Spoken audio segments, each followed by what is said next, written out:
दोस्तों ये माही और रणवीर की लव स्टोरी का पार्ट नंबर 36 है। आई होप आपको ये सीरीज पसंद आएगी।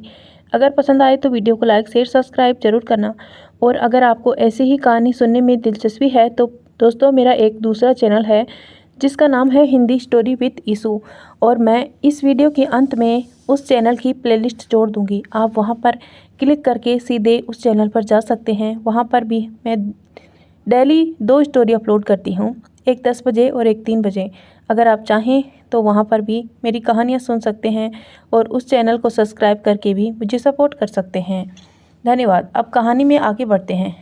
प्रिया की बात सुन वेदांत ने उसे एक तिरछी स्माइल के साथ देखा और उसके कान के करीब धीरे से कहा, अब बताता हूँ कि परेशान करना किसे कहते हैं। वेदांत ने उसी आदमी से कहा, देखिए ये हम दोनों पति पत्नी के बीच की बात है, आप बीच में ना ही बोले।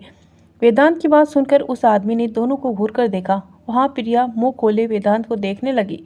उसने जल्दी से कहा, कौन पति और किसकी पत्नी? अंकल, मैं तो इसे जानती भी नहीं हूँ। मुझे तो लगता है इसका लड़कियों को किडनैप करने का लेटेस्ट तरीका है। वेदांत ने उसे कमर से पकड़कर बड़े प्यार से कहा, अरे स्वीट हार्ट, गुस्सा छोड़ दो ना। मैंने तुम्हें शॉपिंग कराने से मना कर दिया तो तुम इतना नाराज़ हो गई कि मुझे पहचानने से मना कर रही हो। चलो हम अभी शॉपिंग करने के लिए चलते हैं, कहकर वो उसे गाड़ी की तरफ ले जाने लगा तो प्रिया उसकी पकड़ से खुद को छुड़ाते हुए बोली, क्या बकवास कर रहे हो तुम? छोड़ो मुझे, मैं कहीं नहीं जा रही हूँ तुम्हारे साथ। अरे अंकल, आप देख क्या रहे हैं? मेरी हेल्प कीजिए ना, प्रिया जोर से चिल्लाते हुए बोली। तभी वो आदमी बोला, बेटा पति पत्नी के झगड़े घर में ही सुलझा लेना चाहिए। मेरी पत्नी भी ऐसे ही नाराज़ हो जाती है जब मैं उसे शॉपिंग पर नहीं लेके जाता हूँ। उस आदमी की बात सुन प्रिया का मन हुआ कि वो उसका सिर फोड़ दे। इससे पहले कि प्रिया उस आदमी को कोई जवाब दे पाती, वेदांत ने उसे गाड़ी की फ्रंट सीट पर धकेल दिया और डोर बंद कर दिया और जल्दी से आकर दूसरी तरफ बैठ गया। प्रिया बार बार डोर खोलने की कोशिश करते हुए बोली, तुम एक नंबर के साइको हो और डोर ओपन करो, मुझे तुम्हारे साथ कहीं नहीं जाना। पर वेदांत को तो जैसे उसकी किसी बात से कोई फर्क ही नहीं पड़ रहा था। उसने अपनी गाड़ी की स्पीड से आगे बढ़ा दी। प्रिया ने उसे वार्निंग देते हुए कहा, चुपचाप गाड़ी रोको, नहीं तो मैं विंडो के ग्लास खोलकर चिल्लाऊंगी कि तुम मुझे किडनैप करके ले जा रहे हो। वेदांत ने कहा, ठीक है चिल्लाओ, अब तो मैं तुम्हारा किडनैप ही कर रहा हूँ। कहते हुए उसने प्रिया को देखकर अपनी एक आईज ब्लिंक की। प्रिया ने घबराते हुए कहा, क्या तुम सच में मेरा किडनैप करने वाले हो? प्रिया की बात सुनकर वेदांत ने उसे डेविल लुक दिया और गाड़ी कॉलेज के रोड से किसी और ही रोड पर मोड़ दी। प्रिया ने विंडो से बाहर देखा तो वो रास्ता अलग था। उसने पकड़ लिया स्टीयरिंग को और घुमाते हुए बोली, गाड़ी रोको वरना मैं तुम्हारा सिर फोड़ दूंगी। अब प्रिया के ऐसे करने से गाड़ी का बैलेंस बिगड़ने लगा। वेदांत उसके हाथ को हटाते हुए बोला, क्या कर रही हो इडियट, हटाओ अपना हाथ। अब दोनों में ही स्टीयरिंग को पकड़कर छीना झपटी होने लगी। तभी वेदांत की नज़र सामने गई। उसे झटके से गाड़ी पर ब्रेक लगा दी। झटके से गाड़ी रुकने की वजह से प्रिया आगे की तरफ झुक गई, लेकिन उसे कोई चोट नहीं लग पाई क्योंकि वेदांत ने उसके फोरहेड के आगे अपना हाथ कर दिया था और प्रिया का सर वेदांत के हाथ पर जा कर टकराया। उसके सारे बाल उसके चेहरे पर सामने आ गए। कुछ देर के लिए तो उसे समझ ही नहीं आया कि आखिर हुआ क्या। उसने जल्दी से अपना चेहरे से अपने बालों को हटाया और वेदांत की तरफ देखा, जो जल्दी नज़रों से उसे ही घूर रहा था। उसने अपनी लार निगलते हुए मन में ही मन सोचा, जग गया राक्षस, अब ये नहीं छोड़ने वाला। उसे एक फेक हंसी के साथ देखा और कहा, क्या करते हो, गाड़ी ढंग से चलाया करो ना। वेदांत ने गुस्से से कहा, तुम पागल लड़की, गाड़ी से बाहर निकलो, कोई हमारी गाड़ी से टकरा गया है। कहते हुए उसने गाड़ी गुस्से में अपनी सीट बेल्ट उतारी और गाड़ी से बाहर निकल गया। प्रिया ने जब उसकी बात सुनी तो वो भी ज़्यादा जल्द ही अपनी गाड़ी से बाहर निकली। बाहर आदमी अपना पैर पकड़कर बैठा था। प्रिया ने घबराते हुए जल्दी से कहा, अंकल क्या हुआ, आप ठीक तो है ना? वेदांत ने उसे देखकर कहा, दिख नहीं रहा, उनका पैर टूट गया। वो आदमी कराते हुए बोला, हाय, मुझे तो लगता है कि मैं अपाहिज हो जाऊंगा। क्या होगा मेरी बीवी बच्चों का? अब मेरी रोजी रोटी का इंतजाम कौन करेगा? सब तुम दोनों की वजह से हुआ है। प्रिया ने कहा, देखो अंकल, हम हॉस्पिटल लेकर चलेंगे, पर आप ये मत कहिए कि एक्सीडेंट हमारी वजह से हुआ है। आपसे किसने कहा कि हमारी गाड़ी के आगे आने के लिए? वेदांत ने उसे घूर कर देखा और कहा, तुम अपना मुंह बंद करो। तो प्रिया ने उसे कहा, सही तो कह रही हूँ मैं। तो वो आदमी बोला, अरे मैं तो सड़क के किनारे चल रहा था, तुम्हारी गाड़ी ही आकर मुझसे टकराई। उसकी बात सुन प्रिया बेचारी वाली शक्ल बनाकर वेदांत की तरफ देखने लगी। वेदांत ने उसे देखकर अपना सिर ना में हिलाया और उस आदमी को सहारा देकर गाड़ी में बिठाया और खुद आकर ड्राइविंग सीट पर बैठ गया। प्रिया अभी भी बाहर ही खड़ी हुई थी। वेदांत ने उसे देखकर गाड़ी का हॉर्न बजाया तो प्रिया जल्दी से आकर गाड़ी में बैठ गई। कुछ ही देर में वो लोग हॉस्पिटल पहुंच गए। उस आदमी को हॉस्पिटल में एडमिट करवाया। कुछ टेस्ट के बाद डॉक्टर ने उसे बताया कि उसकी टांग में फ्रैक्चर है। वेदांत ने उसे सारे बिल पे किए और उसे घर वालों को इन्फॉर्म किया। प्रिया को बहुत बुरा लग रहा था कि उसकी वजह से किसी को चोट लग गई। वो अब वेदांत से नजरें ही नहीं मिला पा रही थी। वेदांत ने उसका हाथ पकड़ा और उसके वापस गाड़ी के पास ले आया।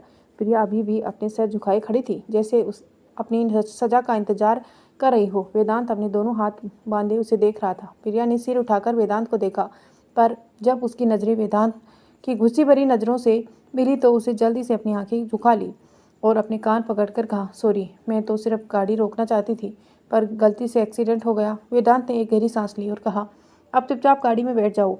तभी प्रिया ने पूछा, हम कहाँ जा रहे हैं? वेदांत ने उसे एक कोल्ड लुक देते हुए कहा, कहाँ ना, गाड़ी में बैठो, मतलब बैठो, अब एक और शब्द नहीं। कहकर वो अपनी सीट की तरफ चला गया। प्रिया भी जल्दी से गाड़ी में बैठ गई। उसकी अभी भी हिम्मत नहीं हो रही थी वेदांत से कुछ कहने की। फिर उसने थोड़ी सी हिम्मत करते हुए कहा, अब तुम मुझे घर छोड़ दो। वैसे भी अब कॉलेज जाने का टाइम तो रहा नहीं। पर वेदांत ने उसकी किसी बात का कोई जवाब नहीं दिया और गाड़ी आगे बढ़ा दी। प्रिया ने जब विंडो से रास्ता देखा तो मन ही मन सोची, अब ये कौन सा रास्ता है कि मेरे घर का रास्ता तो नहीं लग रहा। वेदांत ने गाड़ी ड्राइव करते हुए ही कहा, क्योंकि हम तुम्हारे घर नहीं जा रहे हैं। प्रिया ने पूछा, फिर तुम मुझे कहाँ लेकर जा रहे हो? वेदांत ने एवल स्माइल करते हुए कहा, क्यों शुड गेट योर पनिशमेंट क्यों शुड गेट योर पनिशमेंट। प्रिया ने कहा, देखो मैंने सॉरी बोला तो है ना, मुझे तुम्हारी सॉरी नहीं कुछ और चाहिए। वेदांत ने उसके परेशान करने के लिए कहा। प्रिया ने कन्फ्यूजन से देखते हुए पूछा, कुछ और क्या? तो वेदांत ने उसे तिरछी नज़रों के साथ ऊपर से नीचे तक अजीब नज़रों से देखा। तो प्रिया उसकी नज़रों को समझ के पीछे खिसकते हुए बोली, तुम गुंडे कहीं के, अगर तुमने मेरे साथ कुछ भी उल्टा सीधा किया ना तो मैं तुम्हारी जान ले लूँगी, सुना तुमने? तब तक गाड़ी का एक फार्म हाउस पहुँच गई। प्रिया की आंखें बाहर देखकर बड़ी हो गई। उसने मन ही मन कहा, ये मुझे यहाँ क्यों लेकर आया है? इसकी नीयत ठीक नहीं लग रही। प्रिया भाग जल्दी से इससे पहले कि वेदांत प्रिया की साइड पहुंचता, प्रिया जल्दी से डोर ओपन करके बाहर की तरफ भागी।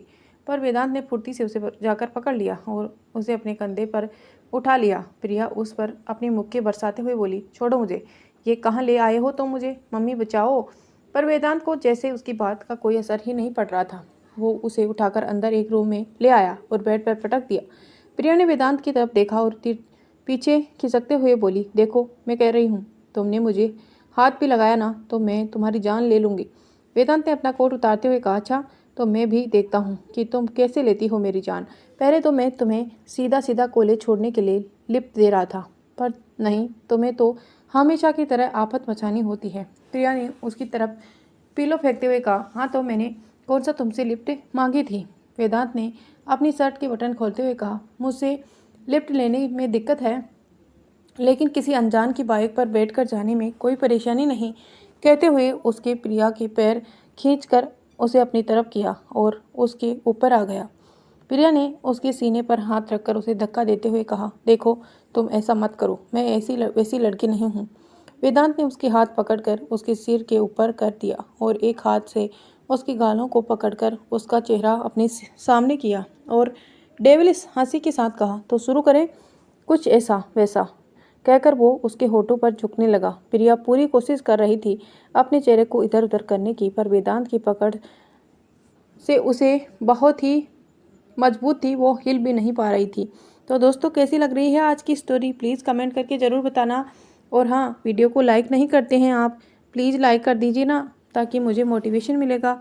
और अगर चैनल पर नए हैं तो प्लीज़ सब्सक्राइब कर लीजिए। और हमारा दूसरा चैनल हिंदी स्टोरी विद ईशू की प्लेलिस्ट लिंक मैं इस वीडियो के अंत में दे दूंगी, आप देख लेना प्लीज़ दोस्तों, सपोर्ट की ज़रूरत है। वेदांत उसके चेहरे के एकदम करीब था और उन दोनों के होठों के बीच सिर्फ 1 इंच का फासला था। प्रिया ने घबराहट कर अपनी आंखें कसकर बंद कर ली। उसे अपने चेहरे पर वेदांत की गर्म सांसें महसूस हो रही थी। उसका पूरा चेहरा शर्म से बिल्कुल लाल हो गया था, जो इस वक्त वेदांत को बहुत ही खूबसूरत लग रहा था। प्रिया के इतने करीब होने से वेदांत अब अपने आप पर कंट्रोल नहीं कर पा रहा था। पहले तो वो ये सब सिर्फ प्रिया को परेशान करने के लिए कर रहा था, लेकिन अब प्रिया की करीबी ने उसे शेड्यूल करना शुरू कर दिया था। प्रिया ने चेरी जैसे होठ को गालों को कसकर पकड़ने की वजह से हल्के खुले हुए थे, वेदांत को बहुत ही अट्रैक्टिव कर रहे थे। उसे अपने होठ उसके होठों पर रखकर उसे किस करना शुरू कर दिया। प्रिया कुछ बोलना चाहती थी, लेकिन उसकी आवाज़ उसके मुंह में ही दबकर रह गई। उसने गुस्से में वेदांत के निचले होठ को जोर से बाइट कर लिया, जिससे वेदांत कुछ वक्त के लिए रुका, लेकिन वो उससे दूर नहीं हुआ। उसने उसे फिर से किस करना शुरू कर दिया, लेकिन पहले जहां वो काफ़ी सॉफ्ट किस कर रहा था, पर अब वो पहले से ज़्यादा अग्रेसिव हो गया था। वो किस के साथ प्रिया के होठों को बाइट भी कर रहा था और उसका एक हाथ प्रिया की कमर को सहला रहा था। प्रिया की ऐसा लग रहा था जैसे आज वेदांत उसके होठों को खा ही जाएगा। वो मन ही मन सोचने रही थी, हे भगवान, सुबह सुबह किसका चेहरा देख लिया जो मेरा पाला इस साइको से पड़ गया। तभी उसे याद आया कि उसने तो सबसे पहले अपना ही चेहरा देखा था। फ़ोन में एक सेल्फी लेने के चक्कर में उसे अपने होठों पर काफ़ी दर्द हो रहा था। अब उसे सांस लेने में काफ़ी परेशानी हो रही थी। वो बिल्कुल भी हिल नहीं पा रही थी, पर वेदांत ने उसे तब तक किस किया जब तक वो खुद इस किस से सर्टिफाई नहीं हो गया। उसके बाद उसने प्रिया के होठों को छोड़ा और लंबी लंबी सांसें लेते हुए प्रिया को देखा। प्रिया के होठ बिल्कुल लाल हो गए थे और उसके होठ बाइट करने की वजह से हल्के से कट गए थे। वेदांत ने अपने अंगूठे से उसके होठ पर लगे ब्लड को साफ किया और खुद प्रिया की हालत बहुत ही ख़राब हो गई थी। उसने तो सोच लिया था कि आज वो तो पक्का मरने वाली है। उसने वेदांत को अपने ऊपर से धक्का दिया और बैठकर अपनी सांसें नॉर्मल करने लगी। इस दौरान वो वेदांत को गुस्से से घूर रही थी। वेदांत प्रिया के बगल में ही बेड पर लेट गया और अपना एक हाथ अपने सिर के नीचे रखकर शरारती हंसी के साथ उसे देखने लगा। उसकी हंसी देख प्रिया का पारा हाई हो गया। उसने बेड से पिलो उठाया और वेदांत को मारते हुए कहा, तुम साइको कहीं के मारने का इरादा था क्या? अगर मैं मर जाती तो अभी मेरी उम्र ही क्या है? वेदांत ने हंसते हुए प्रिया को अपने ऊपर खींच लिया और उसके बालों में हाथ फेरते हुए कहा, किससे भी कोई मरता है क्या? और वैसे भी मैं तुम्हें मरने नहीं दूंगा। अभी तो तुम्हें मुझे पूरी उम्र झेलना है। प्रिया ने उसके ऊपर से उठाने की कोशिश की, लेकिन वेदांत ने उसकी कमर से कसकर पकड़ लिया। प्रिया ने गुस्से में कहा, मैं क्यों झेलने लगी पूरी उम्र तुम्हें? वेदांत ने उसे पटक कर अपने नीचे कर लिया और फिर उसकी नेक पर किस करते हुए कहा, क्योंकि तुम ही बनोगी मेरी फ्यूचर वाइफ। प्रिया चिढ़ते हुए उसे दूर करते हुए बोली, तुमसे किसने कहा कि मैं तुमसे शादी करूंगी? इससे अच्छा तो मैं मरना पसंद करूंगी। प्रिया की बात सुनकर वेदांत ने उसके गाल पर बाइट किया और कहा, शादी तो तुम्हारी मुझसे ही होगी। फिर उसे बालों को सहलाते हुए, अभी तुम्हारी एज कम है, लेकिन जब तुम 21 की हो जाओगी तभी मैं तुम्हारे पेरेंट्स से तुम्हारा हाथ मांग लूँगा। प्रिया ने उसे घूरते हुए कहा, और मेरी मर्जी का क्या? अगर मैं तुमसे शादी ना करना चाहूँ तो वेदांत ने उसकी आंखों में देखते हुए कहा, sorry baby, you don't have another option, so prepare yourself in the time give to you. कहते हुए उसे एक जुनून के साथ उसकी आंखों में देखा। प्रिया को अब वेदांत से डर लग रहा था, पर उसे अपने डर अपने चेहरे पर जाहिर नहीं होने दिया और थोड़ी हिम्मत करते हुए कहा, देखो, तुम मुझे ऐसे फोर्स नहीं कर सकते। अगर तुमने मेरे साथ ज़बरदस्ती शादी करने की कोशिश की तो मैं तुम पर केस कर दूंगी। मैं सुप्रीम कोर्ट तक जाऊंगी, पर तुमसे शादी नहीं करूंगी, समझे? कहकर उसने वेदांत को धक्का दिया और बेड से उठ गई। ऐसा नहीं था कि प्रिया के करीब होने से वेदांत का मन ही बेचैन होता था। प्रिया भी वेदांत के इतने पास होने से अनकंफर्टेबल होने लगती थी। उसके दिल की धड़कनें एकदम से बढ़ जाती थी। वेदांत का टच उसकी पूरी बॉडी में एक सिरन सी पैदा कर देता था और वेदांत की तरफ पीट करके खड़ी हो गई। तभी उसके अपने नेक पर गर्म सांसों का एहसास महसूस हुआ। वेदांत उसकी कमर पकड़कर उसे पीछे हक कर लिया और अपने होठ उसके नेक पर फेरते हुए कहा, जान, तुम्हें जो करना है कर लेना, पर शादी तो तुम्हारी मुझसे ही होगी, क्योंकि मैं किसी और को तुम्हारी लाइफ में आने ही नहीं दूंगा। और अगर मुझे ज़रा सी भी भनक लगी कि कोई और तुम्हारे करीब आने की या तुमने किसी और के करीब जाने की कोशिश की है तो पता है ना मैं क्या करूँगा, कहकर उसने प्रिया की नेक जोर से बाइट कर लिया, जिसकी वजह से प्रिया के मुंह से चीख निकल गई। हाँ, पर उसे भी ज़्यादा उसने वेदांत की वार्निंग परेशान कर रही थी। वेदांत ने उसके कंधे से पकड़कर अपने सामने किया और कहा, अब चले घर। प्रिया ने जल्दी से अपना सिर हाँ में हिलाया तो वेदांत ने उसका हाथ पकड़ा और रूम से बाहर निकाल गया। कॉलेज में माही अपने लिए कुछ बुक्स लेने लाइब्रेरी गई। वो अपनी बुक्स ढूंढने में बिजी थी।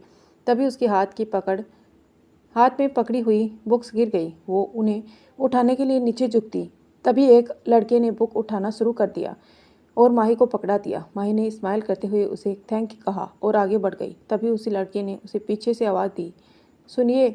माही ने उसकी आवाज़ सुनकर पलटकर उसकी सवालिया नज़रों से देखा। वो लड़का देखने में काफ़ी चार्मिंग था। उम्र करीब 22 साल थी। उसे अपना हाथ आगे बढ़ाते हुए कहा, हेलो, मैं अंकित हूँ। आपका नाम क्या है? माही उसे ज़्यादा बात नहीं करना चाहती थी, लेकिन वो रूड भी नहीं होना चाहती थी, इसीलिए उसने जल्दी से जवाब दिया, मेरा नाम माही है। मेरी क्लास का टाइम हो रहा है, मुझे अभी जाना होगा, कहकर माही जल्दी से वहाँ से निकल गई। अंकित उसे तब तक देखता रहा जब तक माही उसकी आंखों से ओझल नहीं हो गई। उसने स्माइल करते हुए अपने बालों में हाथ फेरा और अपने होठों से निकला, माही, नाइस नेम। माही का कॉलेज खत्म होने ही वाला था कि रणवीर का मैसेज आया कि वो उसे लेने आ रहा है। माही और रूही मेन गेट के पास खड़ी होकर रणवीर का वेट करने लगे। उन्हें वेट करते हुए सिर्फ 5 ही मिनट बीते थे। कुछ ही देर में रणवीर की गाड़ी उसके सामने आकर खड़ी हो गई। दोनों ही जल्दी से जाकर गाड़ी में बैठ गई। रूही ने गाड़ी में बैठते ही कहा, भाई मुझे आइसक्रीम खानी है, चलिए ना। माही ने भी रूही का साथ दिया। दोनों ही रणवीर से जिद करने लगी तो रणवीर ने कहा, ओके फाइन, चल रहे हैं आइसक्रीम खाने। कुछ ही देर में तीनों आइसक्रीम पार्लर में बैठे हुए थे। उस आइसक्रीम पार्लर में अलग अलग प्राइवेट केबिन बने हुए थे, जहाँ माही और रूही दोनों ही अपनी आइसक्रीम एंजॉय कर रही थी। रणवीर अपने फ़ोन में मेल चेक कर रहा था। बीच बीच में रणवीर माही को भी देख रहा था। आइसक्रीम खाते हुए उसके फेस पर एक बड़ी सी क्यूट स्माइल एक्सप्रेशन आ रहा था, जिसे देखकर रणवीर के चेहरे पर स्माइल आ गई। रूही ने जल्दी से अपनी आइसक्रीम ख़त्म की और रणवीर से बोली, भाई मैं चॉकलेट ले कर आती हूँ, कहकर वो जल्दी से उठकर बाहर जाने लगी। तो माही ने आइसक्रीम खाते हुए कहा, रूही मेरे लिए भी रुको, मैं भी आ रही हूँ, कहकर वो जैसे ही खड़ी होने लगी तो रणवीर ने उसका हाथ पकड़कर वापस बैठाते हुए कहा, रूही ले आएगी, तुम बैठो। फिर उसने रूही को जाने का इशारा किया। रूही ने हाँ कहा और भाग गई। रणवीर भी कुछ वक्त माही के साथ अकेला बिताना चाहता था। फिर माही फिर से अपनी आइसक्रीम का फोकस करने लगे और रणवीर प्यार से उसे देखने लगा। माही ने जब रणवीर को ऐसे अपने आप को देखते हुए देखा तो उसे कहा, तुम्हें भी खानी है क्या आइसक्रीम? पर मैं अपनी नहीं दूंगी, तुम दूसरी मंगवा लो। फिर आइसक्रीम खाते हुए बोली, मैं अपनी आइसक्रीम किसी के साथ शेयर नहीं करती, कहते हुए माही ने एक छोटी बच्ची की तरह आइसक्रीम को अपने करीब कर लिया। माही की ऐसी हरकत देखकर रणवीर ने स्माइल करते हुए कहा, जान, मैं तो अब यही आइसक्रीम टेस्ट करूँगा, कहते हुए रणवीर अपनी जगह से उठा और माही के चेयर पर झुकने लगा। माही अपनी आंखें बड़ी करके उसे देखने लगी। इससे पहले कि माही कुछ समझती, रणवीर ने उसके चेहरे पर झुककर उसके होठों के आसपास लगी आइसक्रीम को लिक कर लिया और कुछ ही देर बाद उसने माही के होठों पर एक लाइट किस की और वापस अपनी जगह पर आकर बैठ गया। माही तो अभी भी फ्रीज होकर बैठ गई थी। तभी रूही की आवाज़ से वापस अपने होश में आई तो देखा रूही चॉकलेट का अच्छा खासा स्टॉल लेकर आई थी। माही ने अभी तक अपनी आइसक्रीम ख़त्म कर ली थी तो रणवीर ने कहा, अब चलें या कुछ और भी लेना है? रूही ने जल्दी से कहा, नहीं भाई, अब घर चलते हैं, कहते हुए वो बाहर जाने लगे। माही भी जाने के लिए अपनी जगह से खड़ी हुई तो रणवीर ने उसे कमर से पकड़कर अपने करीब किया और फिर उसके एक शरारती स्माइल के साथ देखते हुए कहा, वैसे आइसक्रीम काफ़ी अच्छी थी, कहकर उसने अपनी एक आइस फिलिंग की और उसका हाथ पकड़कर बाहर आ गया। जंगल में वेदांत अपनी गाड़ी की बोनेट को खोलकर कुछ चेक कर रहा था और प्रिया उसके पास खड़ी देख रही थी। प्रिया के चेहरे से उसकी परेशानी साफ नजर आ रही थी।